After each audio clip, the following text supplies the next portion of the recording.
The thing I'd definitely bring is halibut pellets. These are like 22mm. You can use them as hook baits or loose feed. The other thing I wouldn't be without is a box of squid. Put them on whole, chop them up, half them. Again, loose feed and hook baits. This is the setup I use for all my catfish fishing. All it is a basic running ledger.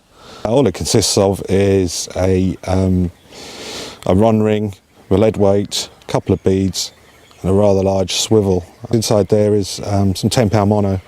If it gets caught, just one good yank, that'll come off. This is my most basic rig. All it consists of is it's a 2-hoe Catmaster hook and a length of 150-pound Catlink XT. The main baits I'd use with that are a whole squid, half a squid, or a dead bait. My next rig is my pellet rig. Again, it's Catlink XT, a 2-0 hook with a hair rig. We've got some large hooker pellets. These are by Dynamite Baits. Just blooded eel ones. Put 1, 2, 3, whatever you want on there. Now my next rig is my my live bait rig. This one consists of 50-pound mono. It's called Grease Weasel. It's a sea fishing shock leader. Components are we've got a rather large hook. This one's a 4-0. So I find 4-0s okay for something like a 6 or an 8-ounce roach. A silicone tube with two foam balls. Again, you match the size of the balls to the size of the bait you're using. This is an optional item. All these are rig rattles. When the fish moves, it rattles and attracts the catfish. This is a variation on the same theme. As I said before, larger poly balls for larger baits. A slightly larger hook. Again, it's mounted on silicone tubing. All these balls are trapped in place with is a cocktail stick. As far as location goes here, it's basically anywhere along the tree line. Normally I aim for the top left-hand corner, and you've got the top right-hand corner, which is always good for a bite. Always stick a live bait in there, and then coming down just where the trees end. What I tend to do there is, if I'm fishing pellets, is sort of try and establish a baited patch there.